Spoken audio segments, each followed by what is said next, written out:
Hi, welcome to Health's Pelvic Power Hour. I'm Helen, And I'm Kirsten. and we're the co-founders of Health.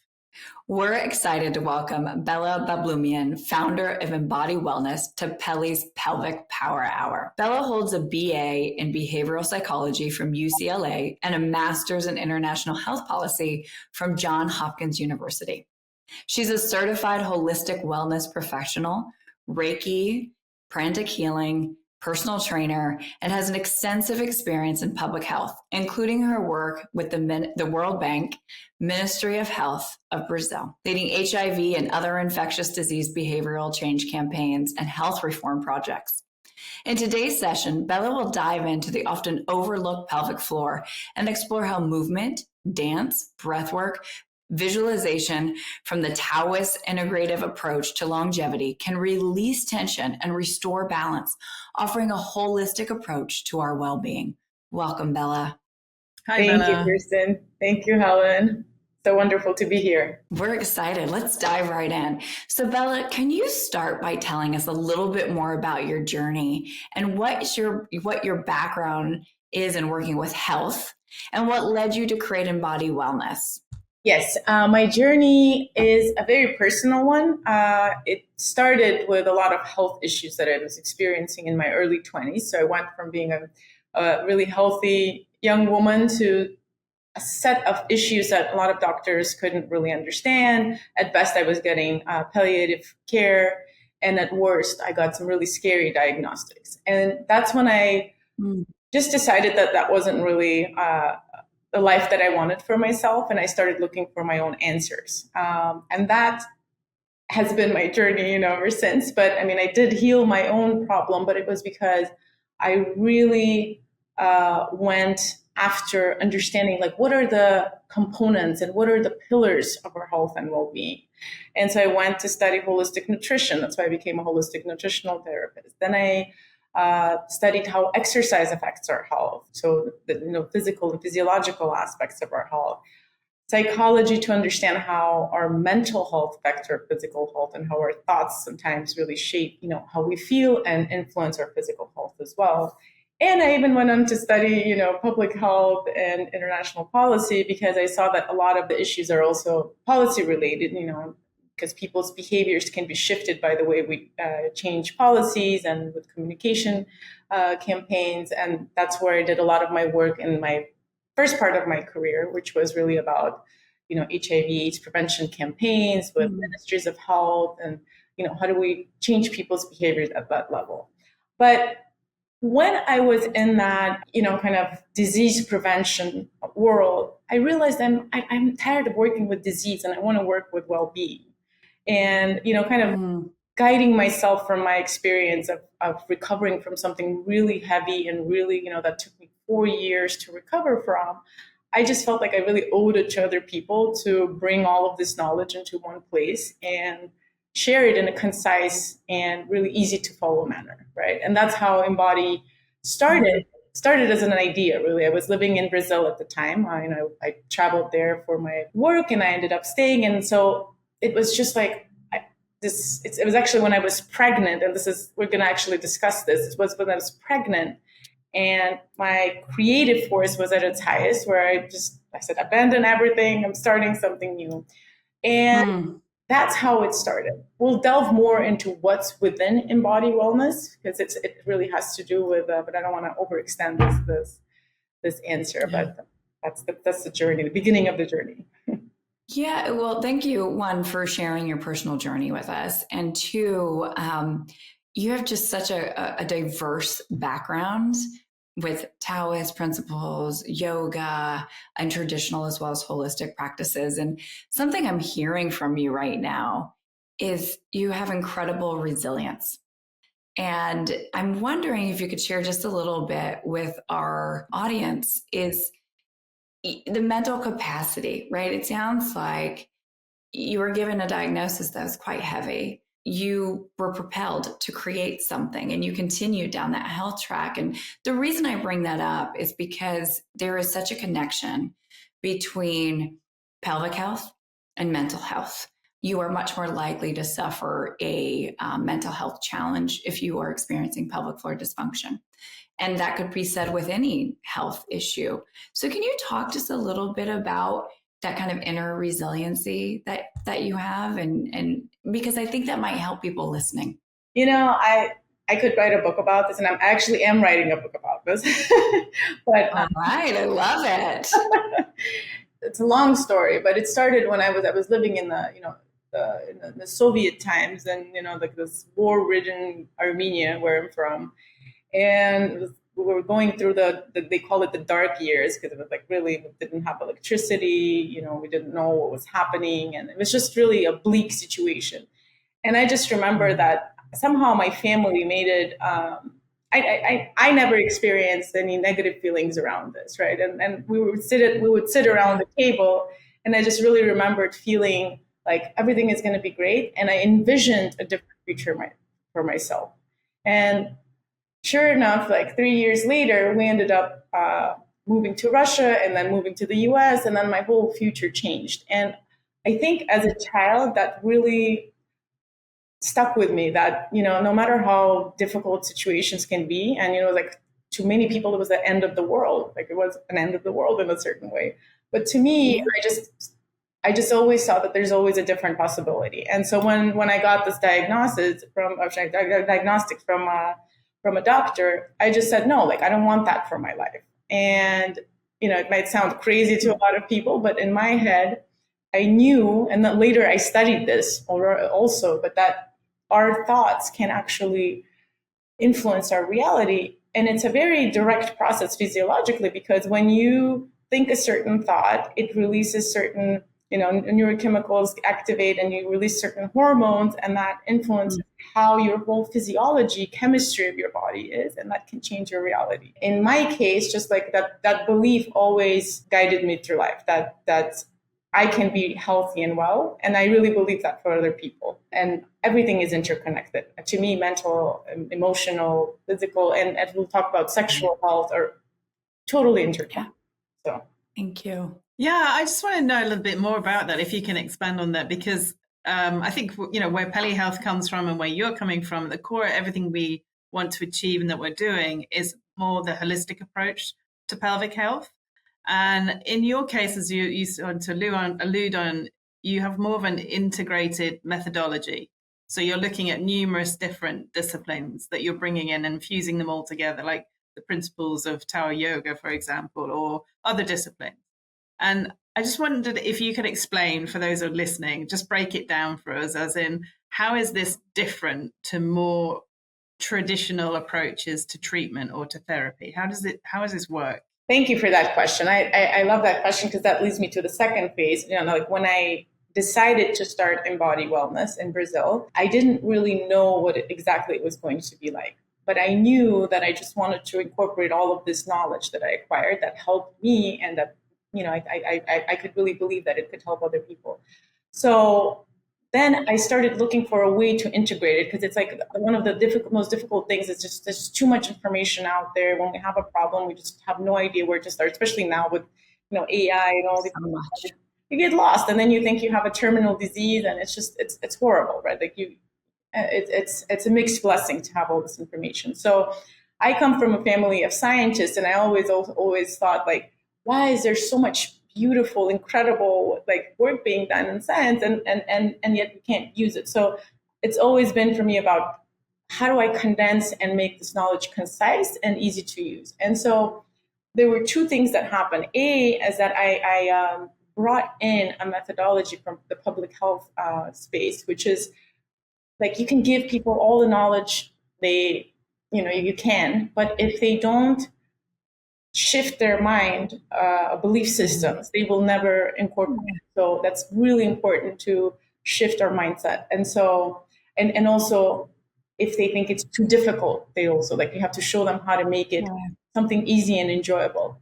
Out of that perspective, the pleasurable wellness methodology came out, which is, pleasurable wellness is more of a movement. The methodology is called the Sensefulness Method, which is really about, how do we condense and incorporate all of these different pillars that are really important for our health into a lifestyle that, we don't have to think about it all the time. Because I did spend about a decade, like, counting calories and thinking about, like, I couldn't eat a morsel of gluten because it was making me unhealthy, and I had to do like this certain exercises. It was like obsessive. And yes, I had problems, but that wasn't well-being, that definitely wasn't well-being. So underneath that, there's also a really comprehensive pillar by pillar method, which incorporates nutrition. So nourish your body, physical fitness, and rest also. So, because we think about movement, but we don't think about rest. So that move your body includes both movement, the importance of movement, and importance of rest. And then there's feel your body, which to me is kind of the uniqueness of my methodology. And that comes from a lot of different disciplines. So from Taoism, from yoga, from stress management techniques, from sexual wellness. That's kind of like, okay, so we know we have to do all these things, but how do we know it's good for our bodies? And how do we guide ourselves? And so it's about reactivating this inner wisdom. And it's not some kind of a, conceptual thing. It's actually activating our senses, because as our, ancestors were endowed with all the, the different inner and outer senses to navigate through life. We have them. They're just dormant in our body. Right. Yeah. And so it really is about, like, how do we activate our inner compass in order to be able to navigate through life with ease, while obviously learning all the other things that we need to do. I think what I also brought into my methodology is really the understanding from public health that, 7 out of 10 causes of mortality and morbidity are correlated, and I think a lot of them are caused by, we can't say that, but they're correlated to really simple lifestyle factors, which are sedentarism, unhealthy eating habits, stress-related problems, right? The biggest killers like cancer and heart disease and pulmonary, like all of that is related to lifestyle. So we don't need a lot of complex knowledge. We just need to really do the things that we already know, and also guide ourselves by that inner guide. Yeah, I love this conversation, because I think often we live in that world where you were talking about, like, counting the calories, and I can't do that, and it's a lot of I can't, and just that language alone is a totally different mindset, rather than coming from a mindset of opportunity and abundance, and just like you're saying, shifting the mind, which I just think is a beautiful lesson. For now, I'm thinking I need to carry this with me throughout my day to day. And I hope our listeners will be carrying that with them, right? Because to your point, when we think about it as a lifestyle, it's not about restriction. It can be about abundance. And I love that. I want to talk a little bit more about the Sensefulness Method that you've created, or you've drawn from Tao and yoga and sexual sciences, as well as other disciplines. And particularly, I want to talk about movement and breathing. And I'd love if you could just expand on how these practices can help women reconnect with their bodies and their pelvic floor. And I think sometimes we forget the importance that our pelvic floor plays in our health and our well-being. Absolutely. And I have a really interesting story. This is kind of like the third part of the story, right? And so like a multi-chapter story. But basically, once I figured out all the different pillars that make up our health, and then I reconfirmed it, like I said, through public health, and I saw that even, the Blue Zones books, I don't know if you've heard of them, like that really document where people live the longest. They also, correlate to those things that I saw in public health.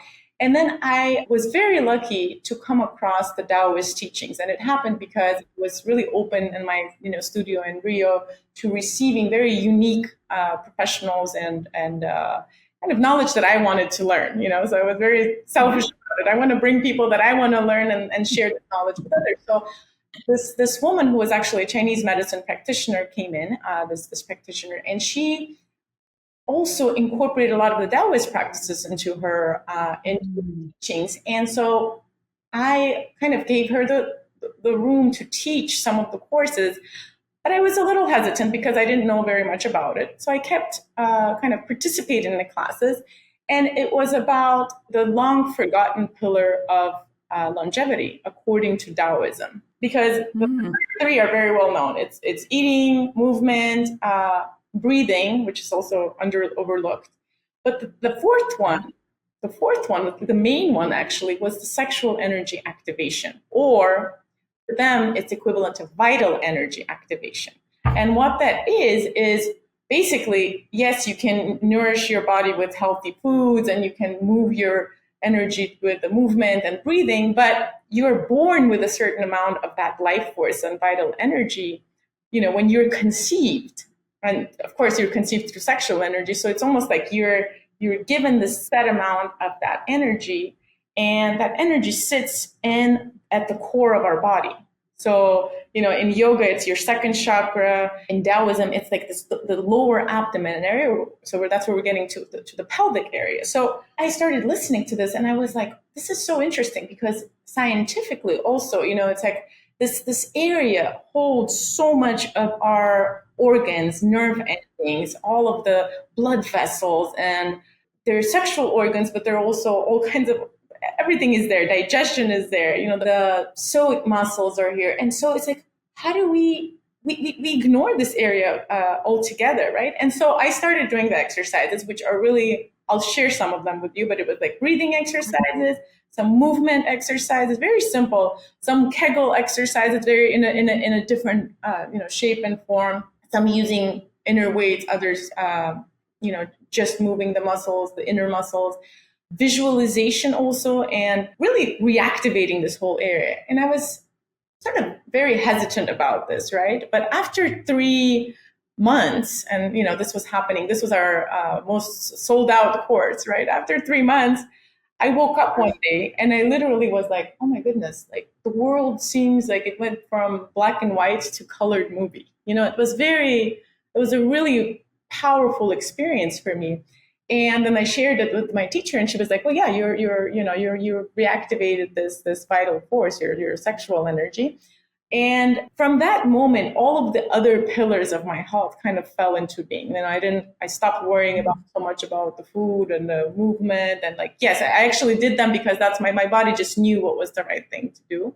It's almost hard to believe, but so that's where I realized that's actually that pillar is about reconnecting with that life force that's within. So we look for the answers outside of us, but they're actually right there inside. Within. And that's when I realized that pelvic floor is so key to all areas of our health, right? And even from if you look at the spiritual perspective, then I started researching this. This area is even considered the soul, the seat of our soul, right? And this is our creative center in yoga. This is where, for women, we live in a patriarchal society still, that we don't realize we are the creators. It's, we think of the male being the creator, but this is where our creative potential is. And we're walking around with this powerhouse and we completely ignore it. So that's really where I was like, oh my God, I've been, I've learned a lot of things in the last years, but this to me was kind of the key that brought it all together. And so that's why I'm really passionate about pelvic. I don't call it necessarily pelvic health, but I call it different. For me, it's more about the sexual energy activation and this vital force activation, but it's intricately connected to the pelvic floor. I love you saying that, we're kind of walking around every day without activating or engaging with this powerhouse that lives in each of us. And it was just beautiful. That really stood out to me. I'm wondering if you can talk a little bit about, we're talking about sexual energy and vitality.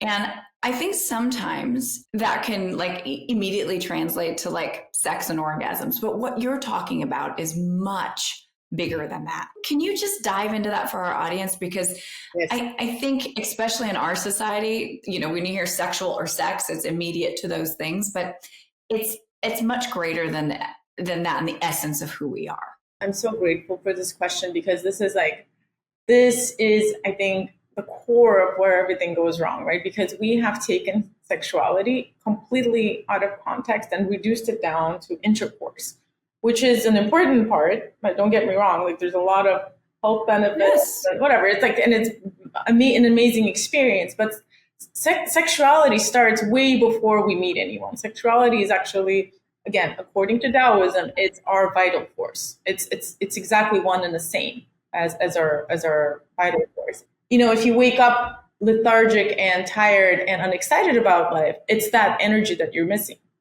right? So whether you use it for sex or whether you use it for yourself, it's your choice. But first you have to learn how to activate it. And also, later talk about, I don't know if we'll talk about in this episode or next episode about relational, sexual relations. Like, if you don't know how to activate that energy, how do we expect your partner to activate that energy for you? So we always think about the other thing so this is so important on all different levels, right? And so to me, the sexual energy needs to gain more space, right? Because sexual energy is this life force that I think is really overlooked. And I also think that, I come from a field of public health, and we either look at sex through the lens of, public health, like the negative, all the STDs that could be transmitted, or there's pornography. There's no in between. There's no space for us to learn about the importance of sexuality and our sex lives, sexual wellness on our overall health. And my big motivation is not really to talk about sex and sexuality per se. I want people to understand the importance of sexuality on our overall well-being. Because despite you doing all of these other pillars and taking care of your health, if that aspect of you is not activated, you're always going to be lacking something. And that's what I see with a lot of my clients, is that they're doing everything right, but there's still something missing, or they, keep falling back into the same habits because that energy is not, it's dormant, it's stagnated, it's not. Once you really become aware of that, it's like, oh my God, how did I never think of that? You just can't not see it anymore.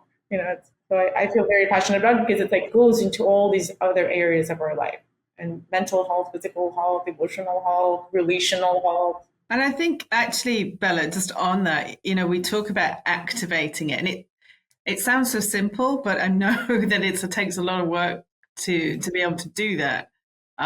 Because for many of us, I guess it is dormant, and many people it's not dormant. And we've just touched upon, breath work, movement, but visualization.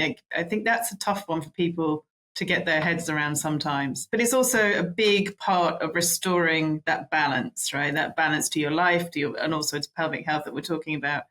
So how does someone go about discovering that? And how did you first discover that, okay, I got this, I know how to use these tools?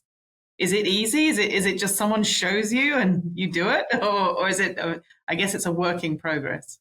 It's interesting because that's why I love Taoism, which a lot of my teaching, that they're based on that, but there's a lot of other things incorporated, from yoga to sexual wellness and physiology. But the Taoists, the Chinese are very methodical, right? So it's actually an interesting story how they went about creating all the practices that lead to activating and maintaining our life force, our sexual energy. They sent around their advisors. It was actually the emperor that wanted to know, what leads to longevity. So he sent out his different advisors to give him advice on this. And guess what? The sexual energy activation advisors were women. And so all of this knowledge is documented. It's a very poetic form, but they don't talk about, the sexual organs directly, but it's in a poetic form, but it's very practical, very, step by step. And it goes into all of the specifics of what needs to be done for that. So there are different layers to that, right? There's from individual activation of the energy to then relationally, how do you, go into it's kind of like Kama Sutra, but much more advanced and integrated, I guess. But the first parts of it, if you are completely disconnected with this from this energy, and I think I venture to say most women are, because at first I want to go into this, why are we disconnected from this energy? We shouldn't be. I want to start there, because it's why do people seek your platform? Because they're in pain. Why do people seek, my help? Because they're in not experiencing what they should be experiencing. And I think there are three factors that are behind this disassociation or this disconnect from our sexual energy. One being completely cultural and the way that we have placed sexuality into this taboo zone, especially for women. Like we are in societies where it's okay to talk about sex and it's still taboo. And if we think of sexuality as something negative, we just talked about mental health and its connection to our health. If you're thinking about your sexual organs and something terrible, negative, ugly, and a lot of women have that kind of a connection with their with their body. What happens is you completely disconnect from it. You're like, I don't want to deal with this. I don't want any of it. And your physical body disconnects it as well, right? Your nerve endings are not there. So that's the first part. It's very much related to the stories we tell about sexuality. The second thing is related to breath. And this is really important. This is one of the practices that if you look at children, they're breathing with their belly, right? They're sleeping, their beautiful bellies going up and down. They're so cute. And then I don't know if it's happens naturally or if it happens because of the way we raise them. I think that it has something to do with the way we raise our kids. But when we start reprimanding them for certain things, especially for doing things that are enjoyable to them, there's that fear reaction and they start holding their breath. And the more that happens, they go into shallow breathing. And so a lot of us are breathing from here up, right? Like as adults, from going through like full breathing, taking our breath all the way down to our lower, there's two diaphragms we have, right? So it's the upper diaphragm and the lower diaphragm. We don't even go close to our lower diaphragm, right? So we're just doing this shallow breathing. Some venture to say that we are only using like 50% of our breathing capacity. And so think about it. If the oxygen is not going down there, all of that movement is impeded. All of our sexual energy is just stagnated and stuck there, right? So that's the second reason to me. And then the third is actually, I discovered that when I was on a trip back to Armenia, and we were watching these dances, traditional dance, Armenian dances, and a lot of the countries around me, they use belly dancing a lot, right? But in Armenia, you're only supposed to use your hands and you're not supposed to move your hips at all. Like it's considered very taboo. Oh. But at least it was considered taboo. Oh. And I always wondered about that. I was like, why in the world everyone is doing this beautiful belly dancing and we can't? And there was the choreographer, the main choreographer of Armenia, he was on stage and I was zoning out because he was like talking about the history and it was not. And then he says sexuality. And I was like, my God, like in Armenia, that's also like a very like taboo word to say. And paying attention, he basically said that, women's sexuality was controlled by not allowing them to move their hips. That was mind blowing to me. And I was like, that, it's just like, it sent chills down my spine, but like my whole ancestry is from that, comes from that repression of like women's sexuality has been controlled. And even through the way that we move, the way that we dress, the way that we, the clitoris mutilation that happened, this is like an extreme, but this has been systematic. There has been systematic control of our sexuality. And so movement, breathing, and this mental disconnect from it, I think, are the three main factors. And so the way back is also related to that. I think it's a really phenomenal answer because our sexuality is so much more than I think maybe what we're conditioned, as you mentioned at the beginning of the question. It's much bigger than intercourse and, pleasure. It's about that energy in your body. And it's really interesting, if I may share, when I was going through like the throes of my pelvic floor, pelvic spasms, I think, yes, there was a mental health, but there was this kind of mourning of that I had lost my sexual being. And it wasn't about having sex. Yes, obviously I want to have sex with my partner, but it was about this, like, it was like this essence of my being was gone. And like the thought of that was so tragic but it is because I was in, you're in crisis. Your body's in crisis. Yes, we have to fix the physical, and I did through a lot of intense therapy.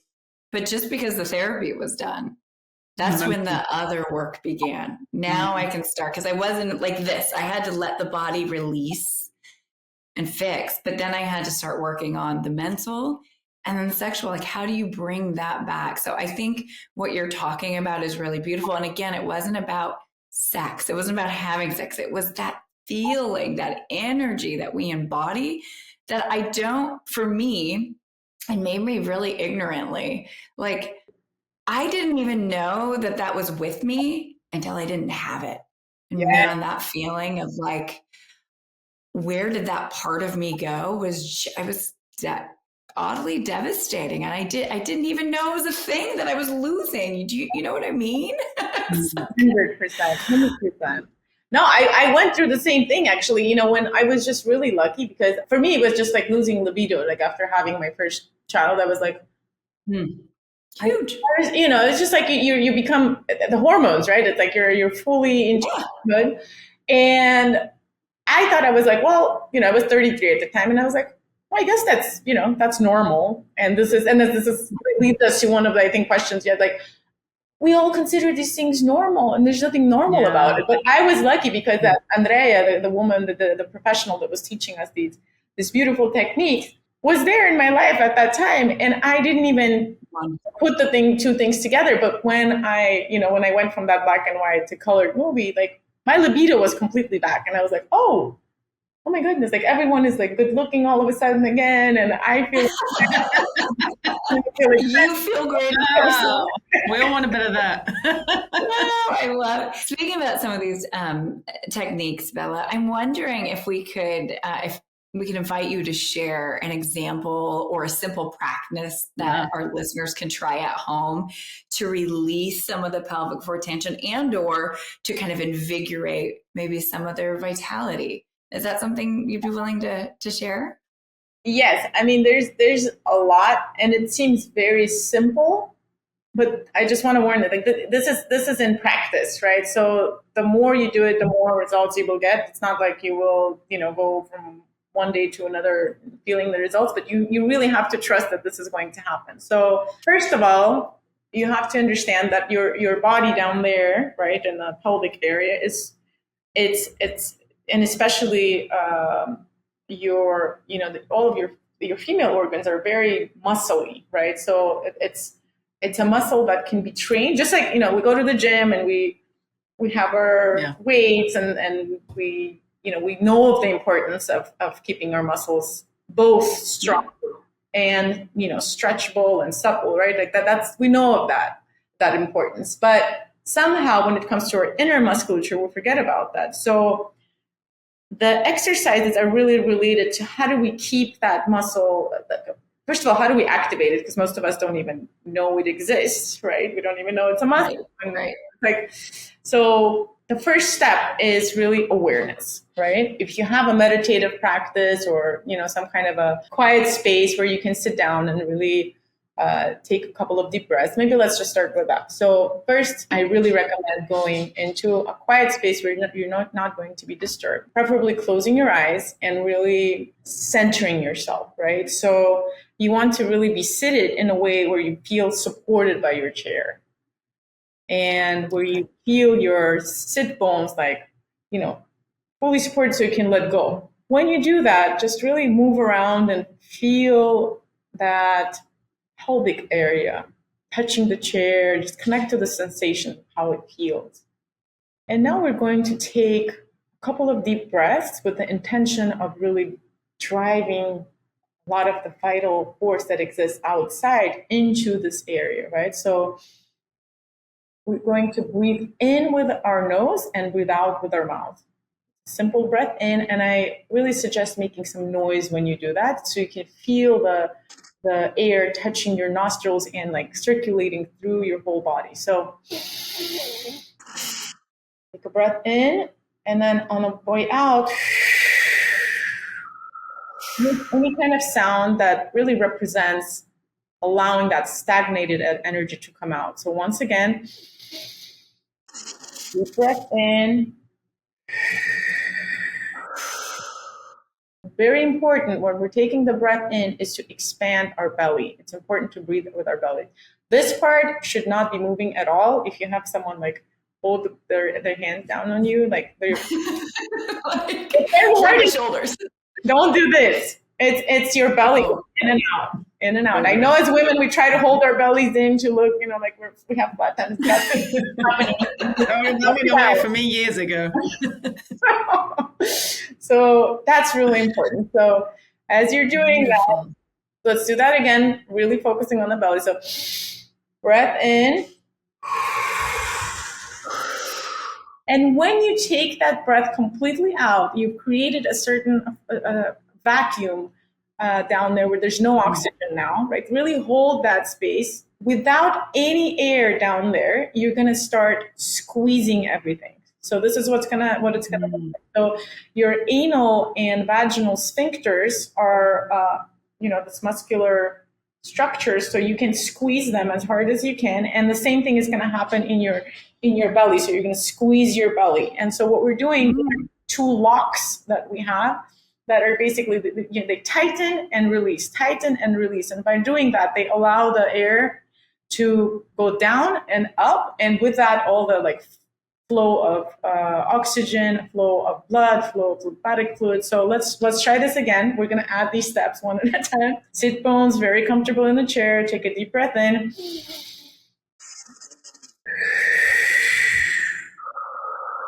All the way out. And now squeeze your anal and vaginal sphincters really tight. Squeeze your belly muscles, your abdominal muscles in. Hold it as much as you can, and then take a deep breath in, as if you were a balloon that was squeezed out, and now allow all the air to fill in and just let everything loose. And you can now visualize that oxygen. I like visualizing as the oxygen going in as blue, light colored, force going, really clearing all of that down there. And the stagnated energy you can imagine as a brown, dark substance coming out. This is actually also a very neuro-linguistic programming kind of technique that, when you visualize things, you end up moving them. So, okay. Now we added the visualization. So take a deep breath in, out, squeeze, hold, hold, hold. Visualize the air, stagnated air coming out. And now with the breath in, replace it with the beautiful life force. You might feel a little lightheaded if you're doing this correctly, and this is totally fine. Yeah. Now we're going to do the same thing, but we're going to do faster breaths and faster contractions. So the way it looks is the same thing. You take a breath in. And on the way, when you breathe out, now you're going to squeeze those anal sphincters and vaginal sphincters faster. So you're pumping them in a way. And also, see? It's like a pump. It actually, you can visualize the pump. Yeah. My vitality is still alive. I feel it though. I really feel this. Oh my God. It's crazy. I can feel that. You probably practice other things, but a lot of people can't feel it. People can feel it in the beginning, but it actually, you can feel the energy going up, and you can take it all the way up to your, to the tip of the head. But wherever it goes, really go with it. It goes up and down. It's an actual, like a tingling sensation, or, a pleasurable sensation, whatever you want to call it. It's an actual energy going up and down. And so let's finish with the Bastrikas, which are the faster breaths that come from yoga, but they're basically, you're going to breathe in, and now their belly out, and then you go.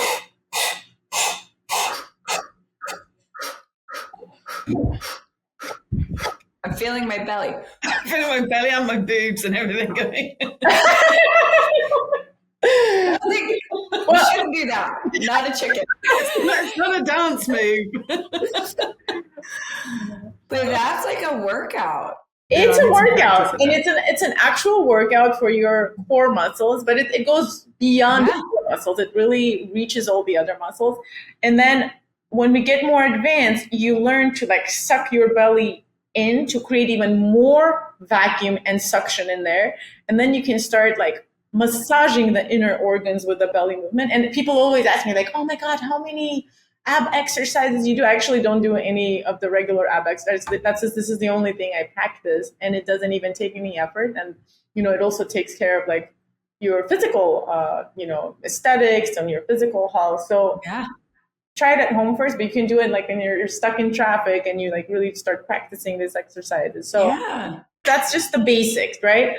I love it because this is something you can do at home. You don't need a gym. You don't need fancy tools. These are like just not to like oversimplify, but it's about your breath and like how much that can help your body. And like one of the things we talk about is the breath with pelvic health in general, as you know, but because that lower diaphragm doesn't get worked, it actually leads to weakening of pelvic floor over time. And like this, I can feel it in me right now. And I hope our listeners at home, when they do listen to this, can feel it. This is such a great tool. I love it. For women that you've worked with, Bella, who've done this, I'm thinking it's maybe someone like myself who'd come to you, right, and it'd be a disaster to begin with, and you teach all these different techniques.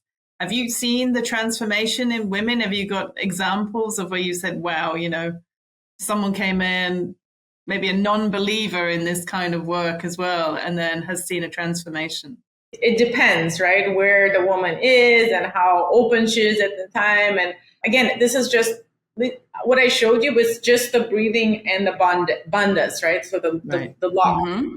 They're also, like the hip roll movements, and like a lot of the you can just really turn on, all the improper type of dancing, like all of it, like belly dancing and funky dancing and like reggaetons, that like all of that where your hips are moving. It's actually amazing for loosening this area and activating it and creating blood flow. So I really recommend a lot of combination of different things. So I'm not just gonna, do those few exercises that I did Right. with you guys. But even with that and a little bit of meditation where we visualize and really connect with the area, with the pelvic area. I've seen women, one woman, for example, I think she was in her late 50s, and she said that for the first time in like 10 years, she felt like lubricated down there, right Wow. that was an incredible experience. And I that repeated a couple of times with different people. But then when we practice for longer, obviously, like people go from like rediscovering their sexual energy, reconnecting with their partners on an intimate level, rediscovering their creative energy, which is really important. We underestimate the importance of our sexual energy and our creativity, because this is our creative work and this is how we create new life. But it can be used for creating whatever it is that you would like. So yes, I've seen profound transformations, but again, I do this in conjunction with other things. So if you're doing this but you're eating 3 hamburgers a day, I don't know. That's not going to work so well for you. You want to be doing. We have to connect it to the lifestyle. Yeah. Bella, this has just been such an enlightening conversation, like all around, right? How everything is so interconnected, but also like what is, sexual energy and how do we activate it? How do we activate vitality? Where can we tell our listeners to go learn more about Imbody? Well, there are a couple of channels, but the main one is my website, which is really easy. It's www.imbodywellness.com, but Imbody is spelled I am body, basically, right? It's all together. imbodywellness.com. It's the same Imbody Wellness on Instagram and Facebook. I have a lot of free informational materials, videos on YouTube as well under the same name, Imbody Wellness, online courses. So yes, there's a lot of resources. And a lot of times I also bring in other professionals' knowledge and tools, because all of this is complementary. I just love bringing this knowledge together, but there's just a lot of really simple and powerful techniques and knowledge that we can use on a daily basis to transform our lives. So that's, I hope, your listeners and can take advantage of those. Yeah, definitely. Beautiful. Well, thank you so much for joining us today. And little sprinkling, Bella will be back for part 2 of the interview where we're going to dive a little bit more into nutrition. So thank you for sharing your wisdom with us today. Thank you, Kirsten. Thank you, Helen. It was such a pleasure to be here, and I can't wait for our next session too.